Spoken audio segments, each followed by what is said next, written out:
মহামূল্যবান পয়েন্ট টেবিলটা দেখি। মূল্যবান পয়েন্ট টেবিল কেন বলছি? কারণ এই ৩৬ দলের পয়েন্ট টেবিল মুখস্থ করা চারটিখানি কথা নয়। সবার উপরে লিভারপুল, পরেরটা স্পোর্টিং সিপি, পরে Monaco, breast, inter Milan, Barcelona, Dortmund, Aston villa. এবার চলুন পরের পাতায় যাই। পরের পাতায় আপনি কোথায় কাকে খুঁজে পাচ্ছেন? রিয়াল মাদ্রিদ কোথায়? 18 নম্বরে, বায়ার্ন মিউনিখ ঠিক তাদের ওপরে, ইউভেন্টাস 11-তে, ম্যানচেস্টার সিটি 10-এ, আতালান্তা 9-এ। আর এখানকার হিসেবটা আসলে কি সেটা বলছি একটু পরে, পয়েন্ট টেবিলের পুরোটা দেখার পর। এই যে পয়েন্ট টেবিল আমরা দেখলাম, যেখানে 1 থেকে 8 পর্যন্ত দলগুলো সরাসরি চলে যাবে নকআউট পর্বে, এবং এরপরে 8 থেকে শেষ 9 থেকে 24 পর্যন্ত যে দলগুলো রয়েছে তারা একে অন্যের সঙ্গে প্লে অফ খেলে আরও 8টা দল ওই 8 দলের সঙ্গে রাউন্ড অফ 16-এ মুখোমুখি হবে। হিসাবটা তো সহজই হওয়ার কথা, তাই না? কিন্তু এত সহজ কি আসলে শেষ পর্যন্ত হতে যাচ্ছে? এবারের ফরম্যাটটা তো ডিফারেন্ট, এবং আমরা যেটা বলছি একদম শুরুতে যে হাফওয়ে আমরা পার করে ফেলেছি, এখন একটা শেপ আপ করতে শুরু করেছে। কিন্তু কথা হচ্ছে 1 থেকে 8-এর ভেতরে যদি আপনি শেষ করতে চান,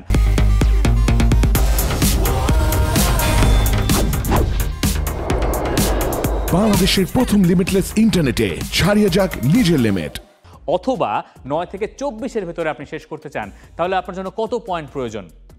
অপটা একটা সুপার কম্পিউটার দিয়ে একটা অ্যানালিসিস তৈরি করেছে, যেখানে তারা দেখাচ্ছে বিভিন্ন রকম সিমুলেশনের মাধ্যমে যে কত পয়েন্ট আপনার দরকার 1 থেকে 8-এর ভেতরে থাকতে গেলে। তারা 50,000 বার এই সিমুলেশন চালিয়ে যা পেয়েছে সেটা হচ্ছে, আপনি যদি 16 পয়েন্ট অর্জন করতে পারেন 8টা ম্যাচ থেকে, তাহলে আপনি ধরে নিতে পারেন যে আপনি 98% সম্ভাবনা আছে যে আপনি আসলে 1 থেকে 8-এর ভেতরে থাকবেন।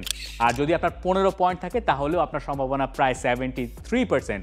অর্থাৎ আপনি ধরে নিতে পারেন 15 পয়েন্ট 16 পয়েন্ট পেলে আপনি মোটামুটি টপ 8-এর ভেতরে থাকতে পারছেন। এখন আপনি হিসাব করে মিলিয়ে নেন যে আপনার দলের, আপনি যে দলকে সমর্থন করেন, তাদের আসলে 8-এর ভেতরে থাকতে হলে কত পয়েন্ট পেতে হবে।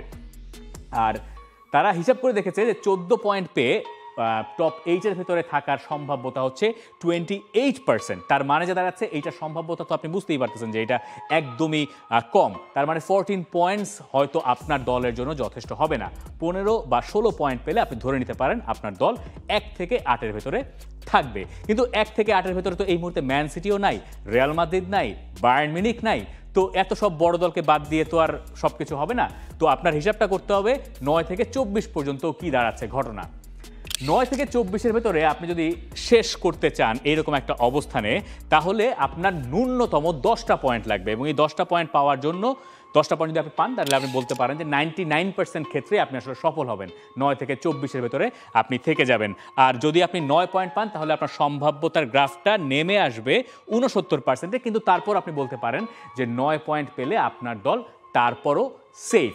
তার মানে এই যে হিসেব নিকেশগুলো, 15-16 পেলে আপনি 1 থেকে 8-এর ভেতর থাকতে পারবেন, 9-10 পয়েন্ট পেলে পরে আপনি হয়তো 24-এর ভেতরে থাকতে পারবেন, আর 24-এর পরে যদি আপনার অবস্থান হয়, তাহলে আপনার জন্য এবারের ইউরোপিয়ান কম্পিটিশনের দরজাটা ওখানেই বন্ধ হয়ে যাবে।